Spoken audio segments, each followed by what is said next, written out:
ನಿಮ್ಮ ಹಳೆಯ ಚಿನ್ನದ ಒಡವೆನ ಅಧಿಕ ಬೆಲೆಗೆ ಮಾರಬೇಕೆ? ಆಟಿಕಾಗೆ ಕಾಲ್ ಮಾಡಿ 8880 ಅಟ್ಟಿಕಾ ಗೋಲ್ಡ್ ಕಂಪನಿ. ನಮ್ಮ ಪಕ್ಕದ ಕ್ಷೇತ್ರ ತಿಪ್ಟೂರು ತಾಲೂಕಿನ BC ನಾಗೇಶ್ರವರು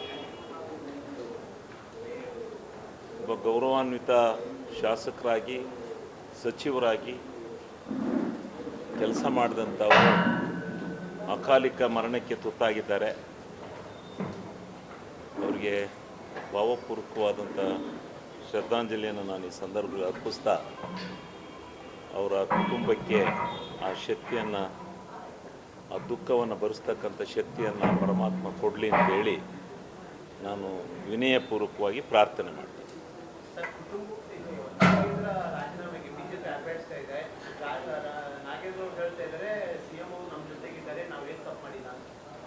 ಇಲ್ಲಿಗೆ ನಾಗೇಂದ್ರ ಅವರು ಏನು ತಪ್ಪು ಮಾಡಿತ್ತು, ಈಗ ಒಬ್ಬ ಅಪರಾಧಿ ಅವರು ಅಂತ ಈಗಾಗಲೇ ಇದು CIDನೂ ಕ್ಲೀನ್ ಚೀಟ್ ಕೊಟ್ಟಿದೆ. ಆಮೇಲೆ CBIನವರು ತಡೀರಿ ಅಂತ ಇದ್ದಾರೆ.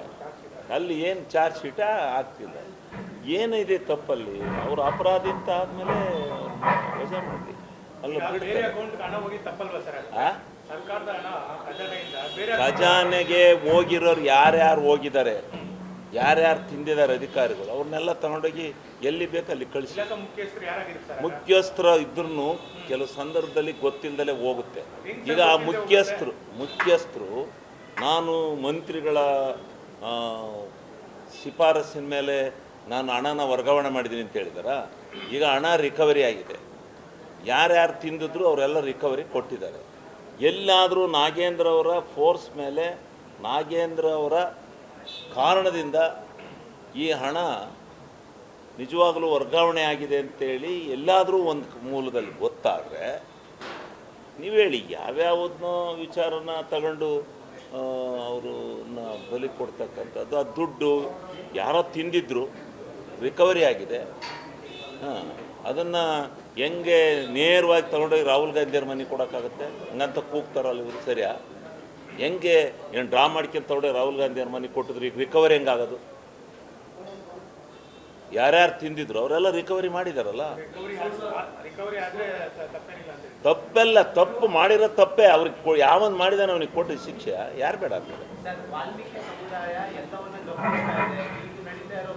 ವಾಲ್ಮೀಕಿ ಸಮುದಾಯಕ್ಕೆ ಗೊತ್ತಾಗಿದೆ. ವಾಲ್ಮೀಕಿ ಸಮುದಾಯದ ಹಣನ ಯಾರೋ ಕೆಲವು ಅಧಿಕಾರಿಗಳು ಲೂಟಿ ಮಾಡಿದ್ರು. ಸ್ವಲ್ಪ ಇವರು ಜವಾಬ್ದಾರಿಯಾಗಿ ಅದು ನೋಡಬೇಕಾಯ್ತು, ಇಲ್ಲ ಅಂತ ಹೇಳೋದಿಲ್ಲ ನಾನು. ಆ ಜವಾಬ್ದಾರಿ ಮಾಡಿದ್ದಕ್ಕೆ ಈಗ 2 ವರ್ಷ ಮಂತ್ರಿ ಬಿಟ್ಟು ಪಾಪ ಪಶ್ಚಾತ್ತಾಪ ಪಟ್ಟಿದ್ದಾರೆ ಅವರು. ಅವ್ರಿಗಿನ್ನೇನು ಕೆಲಸ ಇಲ್ಲ. ಈಗ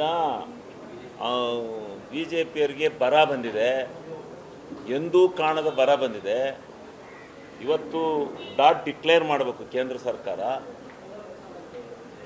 ಇವಾಗ ನಾವು ವರದಿ ಕೊಡಬೇಕು, ಎಲ್ಲ ಹೋಗಿ ಜಿಲ್ಲಾವಾರು ವರದಿ ತಂದಿದ್ದೀವಿ, ನಾವು ಸಲ್ಲಿಸ್ತಾ ಇದ್ದೀವಿ. ಆ ಬರದ ಬಗ್ಗೆ ಈಗಿಲ್ಲಿ ಚರ್ಚೆ ಮಾಡಿ ಕೇಂದ್ರ ಸರ್ಕಾರ ಹಂಗಲ್ಲ. ಇಲ್ಲಿ ನಾನು ಕೇಂದ್ರನಿಗ ಇದು ಮಾಡ್ತಾ ಇಲ್ಲ. ಇಲ್ಲಿ ಸದನದಲ್ಲಿ ಚರ್ಚೆ ಆಗಬೇಕದು ಯಾವ ಮಟ್ಟದಲ್ಲಾಗಿದೆ ಅಂತ.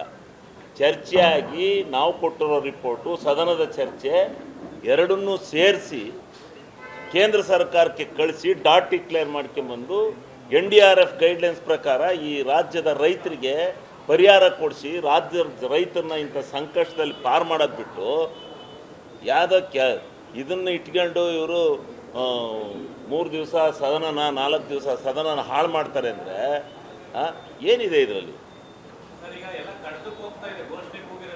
ಹಾಂ, ಎಲ್ಲರ ಹೌದು. ನೀವು ಹೇಳಿ, ರಾಹುಲ್ ಗಾಂಧಿಯವ್ರ ಮನೆಗೆ ಹೋಗಿರೋದನ್ನು ತೋರಿಸ್ರಿ, ಹೆಂಗೋಯ್ತೆ. ಎಲ್ಲರೂ ಒಬ್ಬರು ಇಲ್ಲ ನಾನು ತಗೊಂಡು ಇಂಥವ್ರ ಮನೆಗೆ ಕೊಟ್ಟು ಬಂದೆ ಅಂತ ಹೇಳಿಸ್ರಿ ಸಾಕ್ಷಿನ.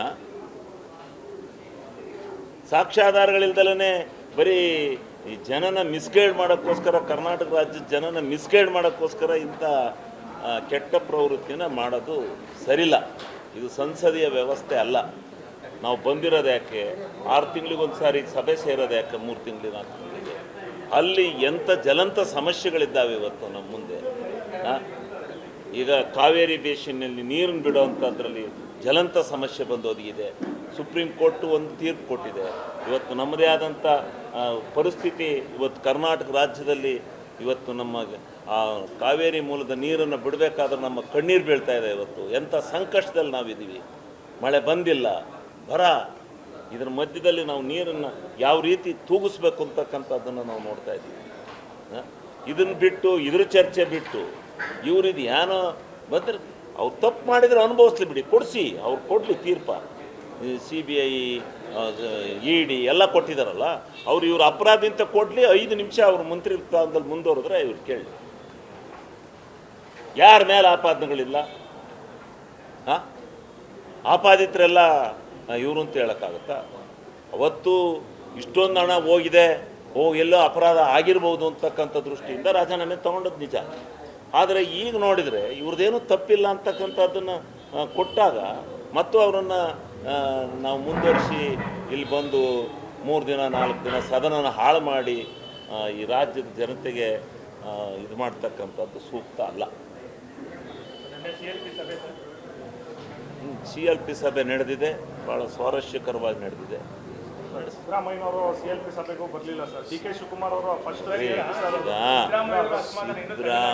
ಸಿದ್ದರಾಮಣ್ಣವರು ಏನು ಯಾವ CLP ಸಭೆಯಲ್ಲಿ ಯಾವ ಉದ್ದೇಶಕ್ಕೆ ಬಂದಿಲ್ಲ ಗೊತ್ತಿಲ್ಲ. ಇವತ್ತು CWC ಸಭೆ ಕರೆದಿದ್ದಾರೆ, ಸೆಂಟ್ರಲ್ಲಿ ಹೋಗಿದ್ದಾರೆ.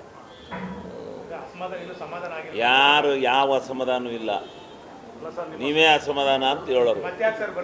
ಯಾಕೆ ಅವ್ರು ಯಾವ ನೋಡಿ, ಅವ್ರಿಗೆ ಯಾವುದೋ ಆರೋಗ್ಯ ದೃಷ್ಟಿನೋ ಮತ್ತೊಂದು ಏನೋ ಇರ್ಬೋದು, ಬಂದಿಲ್ಲ. ಸದನಕ್ಕೆ ಬಂದಿದ್ದ ಮೇಲೆ ಹೋಗಿರ್ತಾರೆ, ಯಾವುದೋ ಇದು ಅಂತ ಇದಿಲ್ಲ ಅಂತ ತಿಳ್ಕೊಂಡಿರ್ಬೋದು. ಇರ್ತಾರೆ, ಇದೆ ತೃಪ್ತಿ ಇದೆ. ಅವ್ರು ಹೇಳ್ದವ್ರಿಗೆ 7-8 ಜನ ಮಿನಿಸ್ಟ್ರಿ ಕೊಟ್ಟಿದ್ದಾರೆ. ಎಲ್ಲವೂ ಚೆನ್ನಾಗಿದೆ, ಏನಾಗಿಲ್ಲ.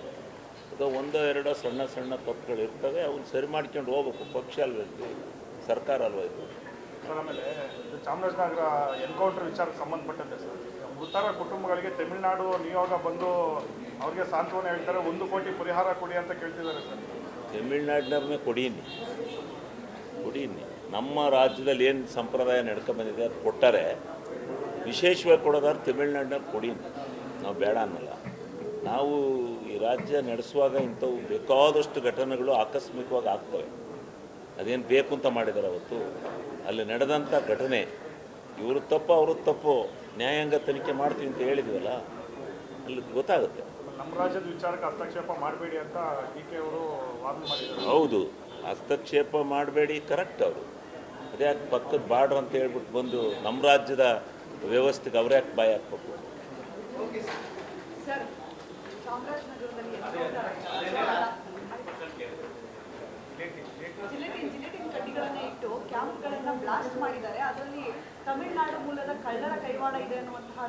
ಈಗ ನೋಡ್ರಿ, ಫಾರೆಸ್ಟಲ್ಲಿ ಕಿಡಿಗಳಲ್ಲಿ ನಡೀತಾ ಇರುತ್ತೆ ಇವೆಲ್ಲ ತನಿಖೆಯಿಂದ ಹೊರಗೆ ಬರ್ತವೆ. ನ್ಯಾಯಾಂಗ ತನಿಖೆ ಕೊಟ್ಟಿದ್ದಾರೆ.